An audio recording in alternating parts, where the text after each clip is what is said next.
Eh bien, bonjour à toutes et à tous, toutes les personnes qui sont présentes et puis celles qui nous ont rejoints en ligne. Donc on a la chance pour cette première séance du séminaire du CRAL 2023-2024 d'accueillir Pablo Fontoura, donc qui est membre associé du laboratoire après avoir fait sa thèse au CRAL, je crois sous la direction de Jean-Marie Schaeffer. Et Michel Lenu. Oui. Et donc sa spécialité c'est l'oculométrie, c'est-à-dire la science oculométrique appliquée au regard et à l'analyse des œuvres d'art, ainsi que d'autres méthodes ethnographiques que vous allez nous présenter aujourd'hui. On se réjouit de vous entendre. Je précise aussi qu'il il travaille avec les musées, il a travaillé avec le musée de Lille, ce qu'on a vu dans la petite pastille que je vous avais envoyée comme teaser de la séance. Avec le musée du Louvre également. Et avec le musée de Lille, c'était particulièrement sur les tableaux de Modigliani qu'il avait travaillé. Donc je vous donne tout de suite la parole. Merci beaucoup. Bon, merci beaucoup de m'avoir accueilli aujourd'hui ici, de votre présence. Donc, je vais vous parler de ces projets qui, en fait, j'ai eu le plaisir de participer, qui est un projet sur le peintre italien Amedeo Modigliani. Plus spécifiquement sur la matière qu'il utilise pour créer ses tableaux et sa technique picturale. Donc, ce projet, il a été développé au LAM, c'est le musée d'art moderne et d'art brut de Lille, métropole, en association avec le CEREDMF, qui est le Centre de recherche et restauration du Musée de France. Donc, Modigliani est un peintre donc, italien de la fin du 19e, début du 20e siècle, qui était très célèbre donc, pour faire des portraits, pas de n'importe qui, des gens très proches à lui et de ses amis, des autres artistes de l'époque. Donc, Modigliani il avait un grand souci d'être toujours devant l'être humain et de faire une espèce de représentation, pas forcément fidèle, de modèles qu'il utilisait, mais d'essayer de montrer quelque chose qui n'était pas évident. Donc c'est un regard très particulier à lui de sa relation avec les gens qu'il représentait dans ses tableaux. Et donc mon travail vient un peu dans l'écho de cette logique, parce que je renverse un peu la situation maintenant et j'essaie de voir comment donc les gens vont voir les tableaux de Modigliani. Donc je vous présente, là je vais essayer de faire le partage de quelques minutes d'une vidéo, d'un documentaire qui a été réalisé par Arte sur ces projets. Donc je vais vous présenter plus loin.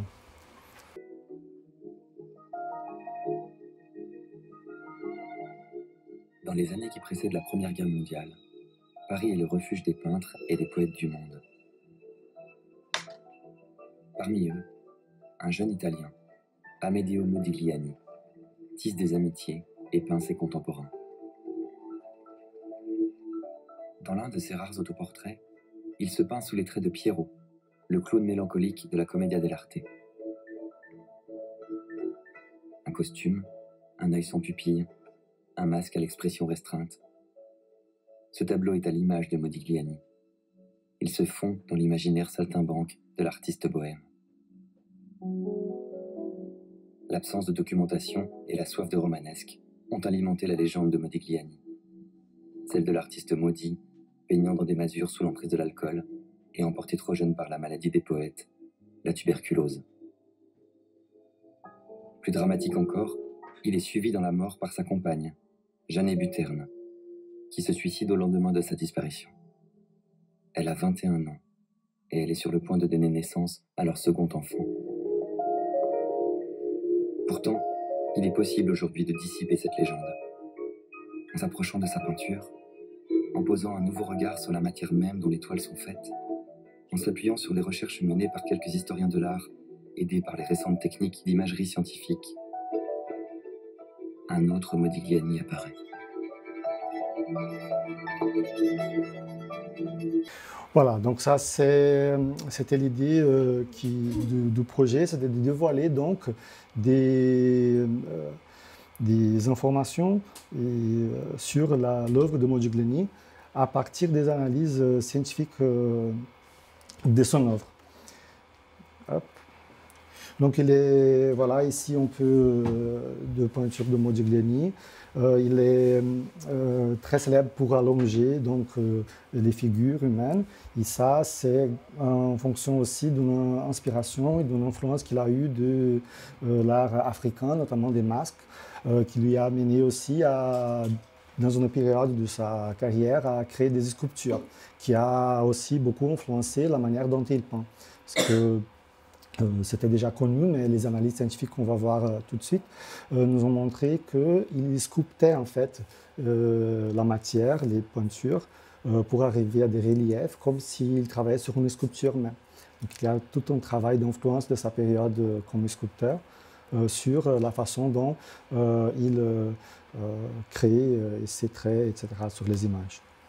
Donc le projet Les Secrets du Modigliani s'appelle Technique et pratique artistique du peintre, est un projet qui a donné naissance à un ouvrage que je vais partager avec vous, vous pouvez le lire, qui va présenter donc en détail toutes les analyses scientifiques qui ont été réalisées sur les peintures de Modigliani.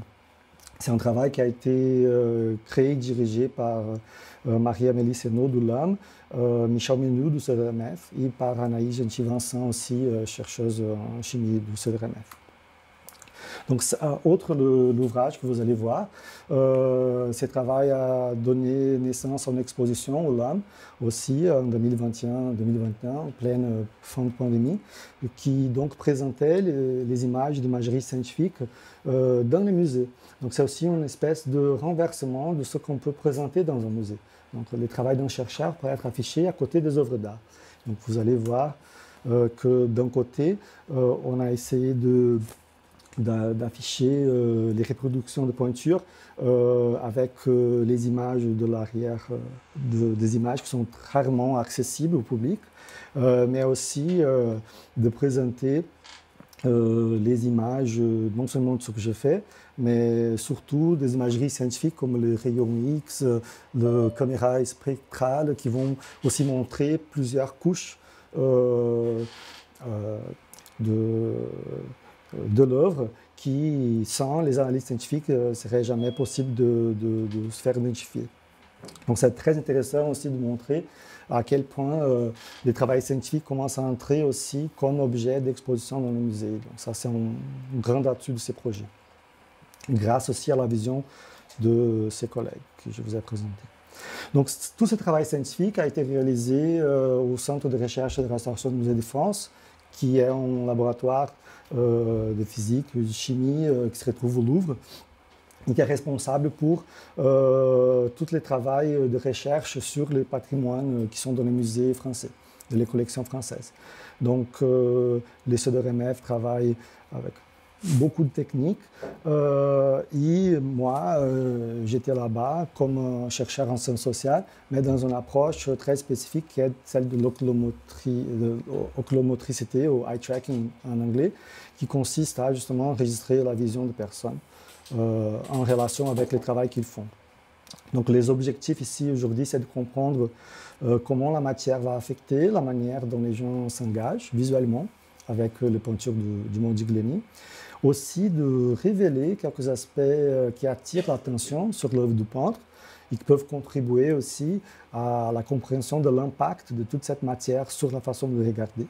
Et aussi de dévoiler des traces invisibles formés par les yeux des gens quand ils regardent les peintures de Modigliani. Donc là, pour vous donner un peu une idée, Modigliani, quand on voit ces toiles de loin, on aperçoit des images, des représentations figuratives, mais si on s'approche, on voit qu'il y a beaucoup de reliefs, de textures et de couleurs qui démontrent un grand souci technique du peintre qui sont possibles qu'en fonction de sa grande maîtrise des techniques qu'il utilisait. Je vous dis ça parce qu'il y a aussi... Modigliani était très connu pour être un bohème, donc un peintre qui apparemment ne faisait pas de grands soucis pour de grandes études, parce qu'il n'a pas laissé des traces des études dans ce sens, mais on voit que la façon dont il mélangeait les pigments pour arriver à certaines couleurs, ce n'était pas par hasard, c'était très maîtrisé. Donc les corpus qu'on a utilisés est constitué par 25 peintures de Modigliani, des collections publiques françaises, et de faux qui ont été analysés aussi et qui nous dévoilent un peu la façon dont les gens perçoivent la technique de Modigliani afin d'essayer de la reproduire. Donc, les faux, c'est intéressant aussi d'analyse. Mon étude donc a invité à peu près 57 personnes pour visualiser les œuvres de Modigliani. Et chaque œuvre a été visualisée par 8 personnes en moyenne parce que ce projet a duré 3 ans. Donc, au fur et à mesure que les œuvres venaient des différents musées, on demandait aux gens à participer de l'expérience. Donc, la technique que j'utilise, c'est l'oculométricité, qui en fait, c'est des lunettes qui possèdent des caméras équipées de senseurs infrarouges qui vont émettre vers la pupille des informations qui nous permettent d'enregistrer les positionnements des yeux par rapport à une image qui est devant nous.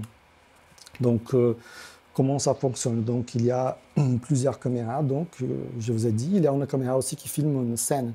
Et après, on utilise des algorithmes qui ont été développés par une entreprise qui s'appelle Tobii de la Suède, qui va en fait identifier donc, les pixels de l'image enregistrée par rapport au mouvement des yeux.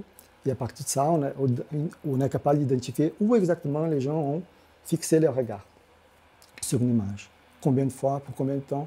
Donc il y a toute une analyse de la perception visuelle qui, à partir de données enregistrées, nous permet de savoir si les gens sont curieux ou pas curieux, si les gens s'attardent plus ou moins sur certaines zones, etc. Et aussi ce qui peut déclencher un attrait plus important. Donc là, les champs visuels, il est très large, mais on s'intéresse ici à une partie très précise qui consiste à 3 degrés à peu près, et qui est justement la partie des globules oculaires qui va avoir plus de cellules permettant l'identification, des cellules photosensibles permettant l'identification de détails sur les images. Donc, quand on voit une scène, par exemple, on a l'impression que nos yeux sont stables, mais en fait, ils sont tout le temps en train de faire un mouvement. Si les yeux s'arrêtaient en vrai, on voyerait tout gris, en fait, les études nous ont démontré. Donc, il y a les micro-mouvements qui se traduisent des fois en saccades, c'est-à-dire, je vous regarde ici, après, je fais un saut vers l'autre côté. Et donc, à chaque fois que je m'arrête sur une partie de mon champ visuel, ça s'appelle une fixation. Donc nous, ce qu'on va faire, c'est de compter ces fixations et de calculer combien de temps ces fixations durent. Et à partir de là, on va avoir plusieurs points sur une image et du coup, là, on va arriver à savoir comment les gens vont inspecter visuellement une image. Donc là, je vous montre un peu les coulisses de l'étude, comment les œuvres ont été présentées aux collègues et aux visiteurs du CDRMF qui ont participé de l'étude, et aussi les étudiants des écoles qui ont participé. Donc là, vous voyez à côté, il y a une tablette qui nous informe exactement où les regards se posent. Là, c'est les infrarouges que je vous ai dit qui nous permettent de calculer les centres de la vision. Donc là, vous voyez les cercles rouges qui est là, sur l'image. Donc à chaque fois que le cercle agrandit, c'est-à-dire que la personne s'arrête. Et à chaque fois qu'il y a un trait, c'est-à-dire que la personne a fait une saccade, elle a changé les points d'intérêt. Donc vous voyez, chaque point rouge va être enregistré dans un système informatique et nous permettra donc de arriver à d'autres informations. Donc très vite fait, je vais vous montrer comment on a fait la typologie en fait, d'analyse. Donc on a séparé les tableaux de Modigliani par différents critères. Donc d'un côté la taille, de l'autre côté la question du personnage et de l'arrière-plan. Et sur les personnages, quels sont les éléments dans les personnages qui peuvent ou ne peuvent pas attirer l'attention des gens. Et aussi la question de la couleur, qu'est-ce qui pourrait attirer ou ne pas attirer l'attention des gens. Donc là, un exemple, on a travaillé sur un corpus très divers en termes de taille, qui va de très petite à de très grande surface. Et donc là, je commence à vous présenter quelques résultats chiffrés.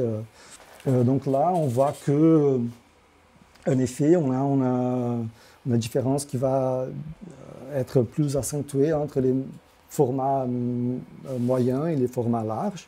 Donc, entre les formats très petits et moyens, il n'y a pas trop de grande différence en termes de quantité de fixation. Mais après, sur les surfaces plus larges, oui.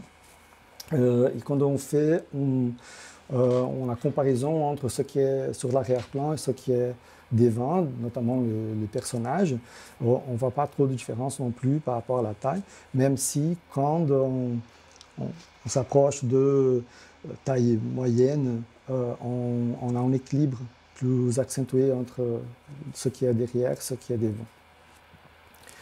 Donc,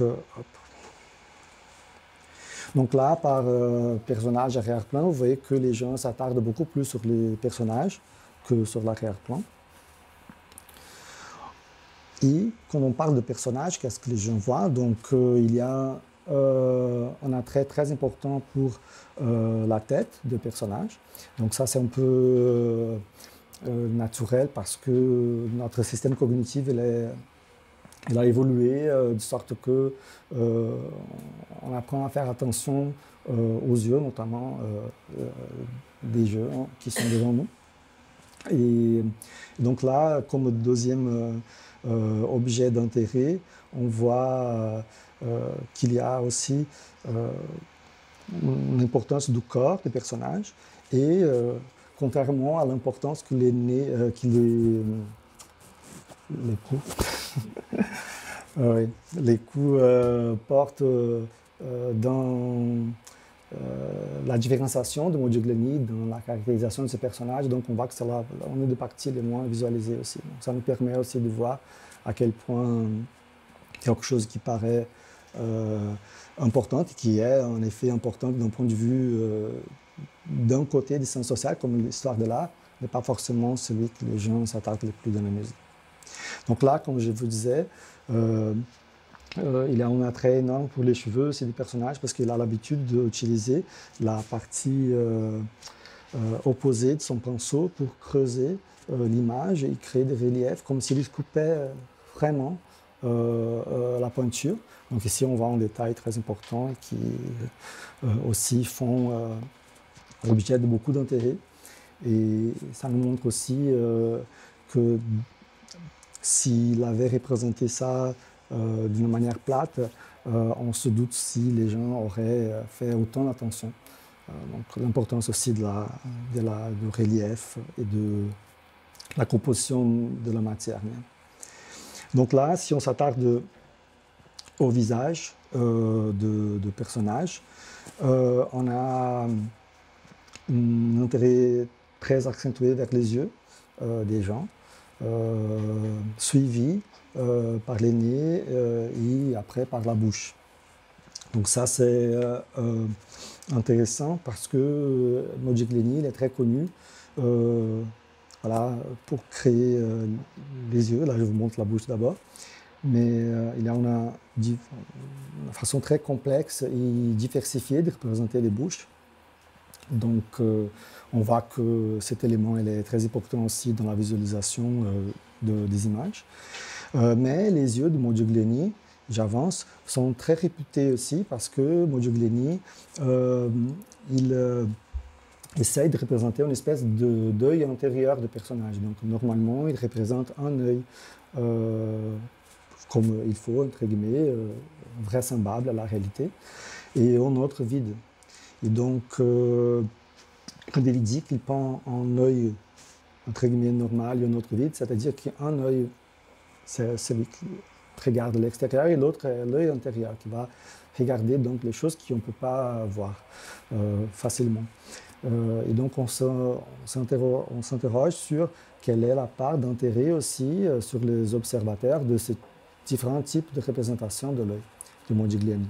Donc là, on voit que les yeux qui attirent le plus l'attention des observateurs, c'est justement ces différents types. Donc un parfaitement correct et un autre antérieur. Et contrairement à ce qu'on pensait, les yeux 100% vides causent une espèce d'aversion sur les observateurs qui évite un peu de regarder ce type de représentation oculaire Donc ça nous a aussi surpris de voir que peut-être en parlant avec les participants de l'étude, que la plupart des jeunes racontaient que ça faisait un peu peur et que c'est un peu trop énigmatique dans le sens qu'ils avaient l'impression que les personnages les regardaient aussi d'une façon qu'ils ne pouvaient pas contrôler. Donc c'est intéressant de voir aussi que d'un côté, l'œil le plus typique de Modigliani, les mixés qu'on appelle, est celui qui attire le plus l'attention, ce qui prouve en fait qu'il avait raison que ce soit quelque chose de spécial. Donc là, on saute vers la question des personnages. Donc il y a aussi un autre type de composition qui est si on voit que la tête du personnage, ou si on voit aussi le corps entier ou la moitié du corps. Donc là, on a préférence aussi pour la moitié du corps, donc en format de portrait aussi vers les observateurs. Et là aussi, il est très réputé pour peindre les nus. Donc on a testé aussi quelle était la part de regard sur les nus, les personnages habillés. Et le personnage nu sont plus fixés que les personnages habillés. On a comparé les tailles aussi, etc. Et donc ça nous montre qu'il y a outre la question sociale du nu qui pourrait intéresser aussi aux gens, il y a aussi la question de la façon dont Modigliani créait de peau de ces modèles. Il investissait beaucoup d'énergie pour créer de textures, de colorations qui pourraient transmettre des traits psychologiques des gens à travers leur peau. Donc sur les visages, c'est très marqué la façon dont il essaye de montrer des rougeurs ou d'autres éléments d'ombre, de lumière, qu'il ne fait pas ailleurs, qu'il ne fait pas sur les vêtements, par exemple. Donc, quand il est en nu, outre la question sexuelle, que ça pourrait intéresser à certains des observateurs, il y a aussi une question très technique de la surface plus étendue de la peau qui lui permet de démontrer aussi sa façon de représenter l'humain. Donc là, on s'est demandé aussi par rapport si les personnages étaient hommes ou femmes. Et donc, on voit que, en général, il n'y a pas trop de différence entre les personnages hommes et femmes. Mais quand il y a, par exemple, une concurrence attentionnelle, c'est-à-dire un arrière-plan avec un contenu, et il y a une femme, donc les gens regardent plus les femmes que le contenu. Donc c'est un peu à l'inverse, on peut conclure que les personnages femmes, s'il y a plus d'éléments autres que les personnages en soi, ils vont être beaucoup attirer plus l'attention des gens que les hommes lorsqu'il y a aussi une concurrence attentionnelle d'un élément figuratif en arrière-plan. En parlant de l'arrière-plan aussi, il y a une question sur cette concurrence attentionnelle dont je vous ai parlé. Donc il y a, on a vu qu'il n'y a pas de contenu. De façon générale, les gens vont s'attarder beaucoup plus dans certains aspects des personnages, mais cette différence, elle n'est pas très importante. Donc ce que nous permet de conclure aussi, et ça je vais vous dire à la fin, que malgré les grands intérêts de description du travail de Modigliani par rapport aux personnages qu'il crée, il y a un grand intérêt aussi visuel, au moins, du moins, sur les éléments non figuratifs et un peu abstraits qui se retrouvent derrière. Donc si ces deux éléments sont à peu près dans la même ordre d'importance de l'attrait visuel, on peut dire aussi que Modigliani a une attirance importante comme peintre abstrait aussi. Parce que si on fait abstraction du personnage et si on compare la part d'intérêt vers les parties abstraites et non abstraites, ces deux parties ne se différencient pas trop. Donc après, il y a une préférence aussi vers le fond clair aussi qui contribue à la valorisation des personnages par rapport aux arrière-plans sombres. Donc là, je vais vous passer de ces données chiffrées qui sont un peu, voilà, un peu plus dures, et je vais aller vers quelque chose qui est plus amusant, j'espère, qui est lié à un autre volet de l'exploitation des données, qui sont les cartes de chaleur et les parcours de regard. Et donc les cartes de chaleur vont être les représentations en couleur des zones les plus ou moins fixées. Et les parcours de regard, ce sont les traits qu'on peut construire entre les saccades. Et entre parenthèses, on a la chance d'avoir entre nous aujourd'hui Michel Paysan, qui est un artiste qui travaille justement sur les dessins de ces traits.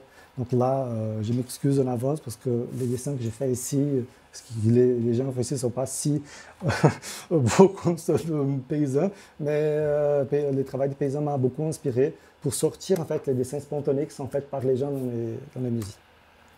Donc là, je vous donne un premier exemple d'une peinture où vous pouvez exactement voir les points d'intérêt. Donc là, on voit sur les yeux, comme on a constaté avant, sur la bouche, mais on voit aussi qu'il y a beaucoup de points d'intérêt différents sur des zones où il n'y a rien à voir, entre guillemets, de façon figurative. Donc là, ça démontre un peu ce que je vous disais sur l'importance aussi des éléments abstraits, sur l'attraction visuelle de figures de Modigliani. Vous voyez autour du visage du personnage, il y a beaucoup de points isolés qui n'ont pas de connexion entre les éléments. Et ça, c'est dû aussi à la texture et à la façon dont il imprime en fait, son pinceau sur l'image. Donc la troisième image, c'est un peu les traits que je vous ai dit, de quel est le parcours en fait, que les yeux font devant l'image. Donc si on prend tous les observateurs, on voit qu'il y a une espèce de verticalité, d'intérêt, qui à un moment donné va suivre les lignes dans ces cas, mais pas forcément, parce que vous voyez, vers la direction opposée, il n'y a pas de ligne à suivre, mais les gens quand même font ce type de mouvement. Ici, on enlève après le dessin, enfin la peinture derrière, on a ce qui est en fait ce que on peut dire d'une façon métaphorique comme une espèce de dessin sous-jacent sur l'image, ce que les yeux font sur l'image. Donc on a une quatrième couche, en fait, un troisième élément de représentation visuelle qui peut être faite à partir de la matière. Donc on a d'abord les personnages, les peintres, la peinture, et après ce que les yeux font. 4 couches qui est dévoilé par rapport à ces travaux. Et donc là, je vais vous montrer un deuxième extrait très court de Maria Meliciano qui nous parle sur cette peinture exactement. Et j'espère que ça va vous aider à comprendre. Hop, je vois pas, je pense que c'est ça. C'est à cette époque que son style de peinture s'est réellement développé et cristallisé. Vous voyez quelque chose, non? Modigliani rencontre Béatrice Hastings visiblement à une période vraiment charnière de son travail artistique, puisqu'il abandonne la sculpture pour revenir à la peinture. C'est certainement un moment assez difficile pour lui parce que la sculpture c'était vraiment un projet important pour lui. Il semblerait que la dernière sculpture qu'il aurait fait, c'est vraiment le visage de Béatrice Hastings. Elle est la dernière sculpture et elle est peut-être aussi la première peinture.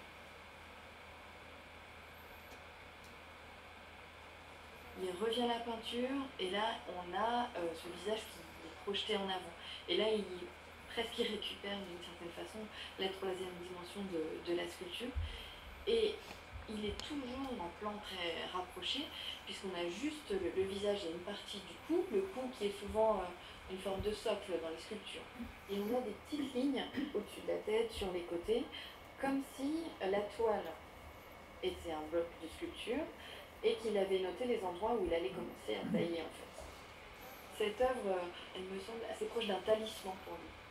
J'ai abandonné la sculpture, mais tout ce que j'ai appris en sculpture, je vais le réintégrer dans ma peinture et regardez, voilà, c'est ça.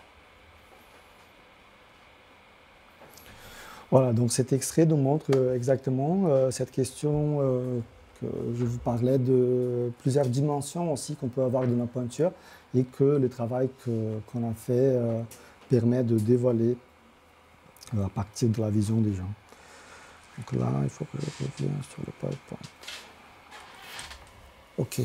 Donc là, c'est un peu, si on isole l'image, donc on voit une nouvelle image, qui est en fait la simple transposition de tout le mouvement des yeux des gens. Donc ça pourrait dire s'il y a un nouveau tableau, pour ainsi dire, fait par la vision spontanée des gens, quand ils regardent, lorsqu'ils regardent cette image, c'est ça que ça donne. Et donc, au-delà de la question très pragmatique de la façon dont on est arrivé à ces résultats, il y a aussi devant nous une question très poétique aussi de réfléchir à tous ces allées-et-viens, à tous ces points d'arrêt, à toutes ces temporalités qui sont ici représentées par la taille de petits points.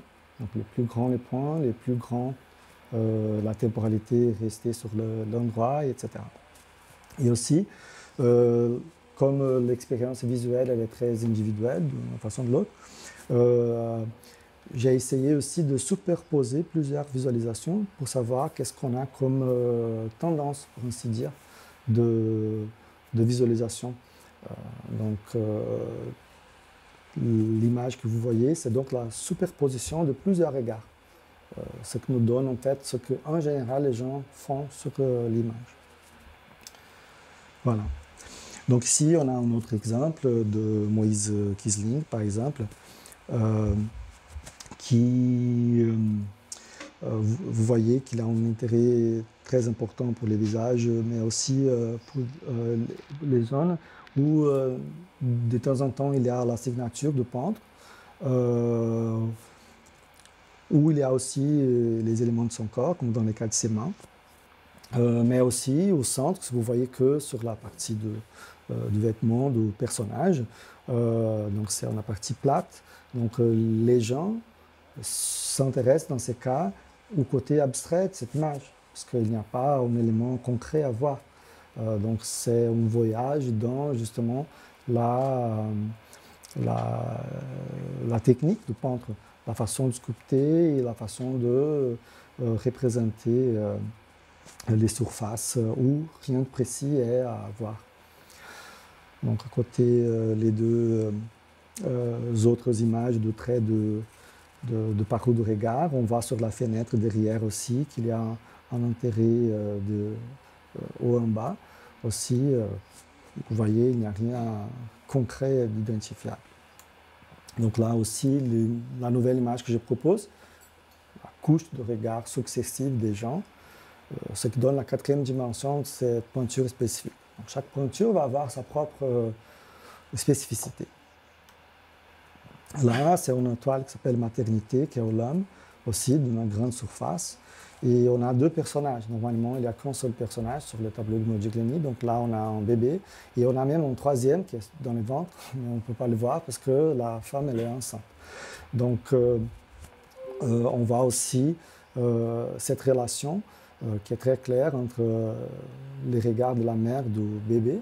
Donc, on peut supposer que l'observateur a pu penser à une relation entre ces deux personnages. Donc, cette technique nous permet aussi de créer des hypothèses aussi sur la façon dont les gens voient les images et à quoi ils s'intéressent. Mais aussi, il y a d'autres relations après qui sont indépendantes du personnage. Donc, si vous voyez, il y a une relation en bas entre éléments qui ne sont pas figuratifs et qui sont récurrents. Donc, les gens vont et viennent, vont et viennent, vont et viennent. Donc, cette image, peut-être qu'elle est plus claire pour représenter ce que je vous ai dit avant de l'importance aussi des éléments abstraits dans l'image de peintre, parce qu'il y a une certaine indépendance de ces éléments dans la visualisation de l'œuvre, qui est indépendante du personnage, du modèle. Et ça va un peu en parallèle de ce que nous sommes traditionnellement habitués à écouter sur ce peintre. Donc là, c'est plus clair, les relations qui existent entre les différentes parties de l'image. Ça, c'est la dernière, c'est Viking Eglin, qui aussi a des traits, des marques de pinceau sur les visages qui sont très particuliers aussi. Ça fait penser un peu à l'impressionnisme d'une certaine façon. Donc on voit dans ces sens qu'il y a des traits de pinceau très marqués, et du coup des points d'attention très diversifiés aussi, qui ne sont pas homogénéisés par les visages, par exemple, de personnages comme sur les autres images. Donc ici, c'est un très beau exemple de différents points attentionnels. Là, la dernière image aussi, qui nous peut inspirer à parler d'autre chose. Et ici, l'exemple des cariatides, par exemple, qui est un dessin. Modigliani, il faisait beaucoup de dessins aussi, ça c'est en aquarelle. Et donc ça montre aussi une diversité de supports aussi. Il peint sur toile, mais aussi sur...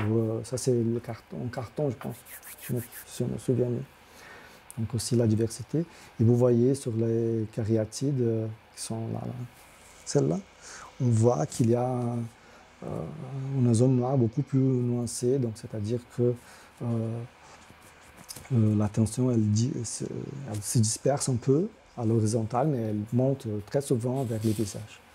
Et par exemple sur Jeanne Boutin, qui est là à côté aussi, la dernière, c'est moins nuancé, et sur la deuxième image, c'est encore moins nuancé. Et là, vous voyez aussi un exemple de l'influence de l'arrière-plan aussi, parce qu'il y a beaucoup de choses à voir, c'est une forêt qu'il y a derrière. Et donc on voit que les visages sont beaucoup moins prononcés dans ces cas que sur les autres où il n'y a pas de choses à voir. Donc là, je me demande souvent est-ce que les gens seraient capables de reconnaître les peintures par rapport à mouvements oculaires que les gens font.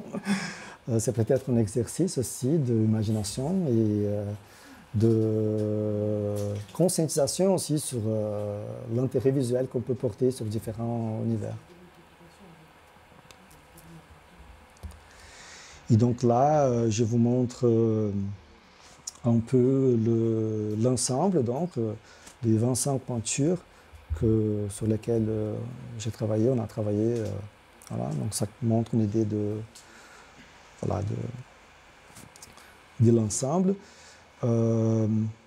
Et l'image qui me plaît le plus, c'est celle des images qui sont créées et superposées à partir du regard des observateurs. Donc là, pour les conclusions, voilà, donc on a tendance en inspection visuelle détaillée des œuvres. Vous avez vu, notamment sur le Viking Eglin, beaucoup de points.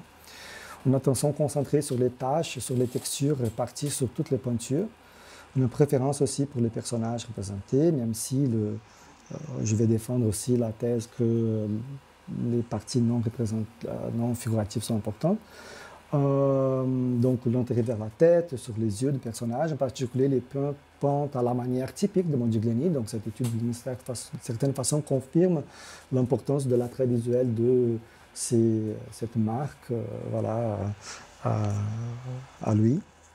La plupart du temps, les fixations sont dirigées vers les éléments bien identifiables, mais il y a aussi un voyage dans les autres éléments qui n'est pas négligeable, qui sont les formes abstraites. Donc là, la taille de peinture n'affecte pas la visualisation des œuvres, c'est ça qu'on a vu ici. Les gens préfèrent ou sont plus perturbés par les yeux mixés. Donc ça, c'est intéressant de savoir aussi. Ce qui montre que les stratégies de peintre de représenter un œil différent de l'autre marche très bien. Et les couleurs, c'est aussi un aspect important qui guide l'attention des gens, notamment sur l'arrière-plan. Et donc, pour discussion, il y a une question intéressante, c'est que ces projets permettent de franchir une frontière en fait, entre les sciences sociales et les sciences du patrimoine, les sciences dures, pour ainsi dire, parce qu'on a fait ce travail à côté de chimistes, de physiciens. D'ailleurs, mon directeur de thèse, autre que Jean-Marie, qui est là, Schaeffer, était un physicien, Michel Menet, optique. Donc pour moi, c'était aussi un défi que je voulais partager aussi au CRAL, de comment, autant que chercheur en sciences sociales, on peut aussi apprendre de nouvelles choses, des statistiques qui ne sont pas courantes. Parce que, en fait, pour moi, c'est intéressant parce que ça nous permet aussi de faire une expérience de scientifique. Et en étant dans les coulisses des endroits où ce type de savoir se produit, ça m'a donné une conscience beaucoup plus importante de la limite même voilà, de conclusion dans la connaissance. Donc il y a aussi une discussion qui peut évoluer en fonction d'une approche pragmatique de sciences sociales. Donc, aussi l'étude m'a aidé et encourage les chercheurs à aller dans les sciences de sciences scientifiques. Et aussi, cette étude a proposé une espèce de dimension expérimentale en travail d'un philosophe, par exemple, notamment en esthétique, parce qu'il ne faut pas oublier que tous ces projets ont débuté dans le cadre du projet IRIS, les initiatives interdisciplinaires, création, cognition et société, qui a été dirigée par Jean Scheffer ici, et qui a débuté dans qui a résulté dans ma thèse, qui s'intéressait au départ à la question de l'expérience esthétique qu'on pourrait avoir des images. Une expérience esthétique basée sur la conception de l'attention qu'on porte aux choses, n'est-ce pas? Donc on a essayé au-delà de s'interroger d'une façon abstraite sur ce qui est l'attention et les regards, mais d'aller concrètement dans les études sur la vision, la perception visuelle, et de pouvoir l'enregistrer et peut-être de pouvoir faire un lien entre les mouvements oculaires et ces types d'expériences qui sont très particulières dans la vie humaine. Je vous dis déjà que c'est très difficile de prouver ces liens, donc je n'ai pas réussi à les prouver dans ma tête. Mais je pense qu'il y a quand même des informations qui sont intéressantes, parce que si le fait de revenir sur une image plusieurs fois, de faire les allers-retours entre des points spécifiques, ne garantissent pas que quelqu'un est ennuyé ou intéressé par un élément de l'image, ce qui pourrait être un indice, entre guillemets, d'une expérience dite esthétique. Elle peut du moins nous dire quel est le contenu. Et ça, on a. Donc s'il y a quelque chose dans ce sens, dans l'expérience de la personne, on sait qu'on restreint en fait les possibilités, et on sait que bon, s'il y a quelque chose, c'est avec ces contenus-là qu'on voit qu'elle vient, qu'elle va. Cette discussion elle est plus complexe, mais je pense qu'en gros, c'est un peu ça. Et là, je vais vous laisser avec un dernier tableau, qui est les tableaux. Donc, c'est le dernier autoportrait de Modigliani. Donc, je vais vous montrer un extrait du discours de Patrick Modiano quand il a reçu le prix Nobel 2014, où il parle un peu de Modigliani et de sa relation avec. J'ai toujours cru que le poète et le romancier donnaient du mystère aux êtres qui semblaient submergés par la vie quotidienne, aux choses en apparence banales, et cela à force de les observer avec une attention soutenue et de façon presque hypnotique. Sous leur regard, la vie courante finit par s'envelopper de mystère et par prendre une sorte de phosphorescence qu'elle n'avait pas à première vue, mais qui était cachée en profondeur. C'est le rôle du poète et du romancier, et du peintre aussi, de dévoiler ce mystère et cette phosphorescence qui se trouve au fond de chaque personne. Je pense à mon cousin lointain, le peintre Amedeo Modigliani, dont les toiles les plus émouvantes sont celles où il a choisi pour modèle des anonymes, des enfants et des filles des rues, des servantes, de petits paysans, de jeunes apprentis. Il les a peints d'un trait aigu qui rappelle la grande tradition toscane, celle de Botticelli et des peintres siennois du Quattrocento. Il leur a donné ainsi, ou plutôt il a dévoilé, toute la grâce et la noblesse qui étaient en eux sous leur humble apparence. Voilà, donc c'est sur cette humble apparence qu'on a essayé de travailler. Et si vous avez plus d'intérêt sur ces sujets, donc il y a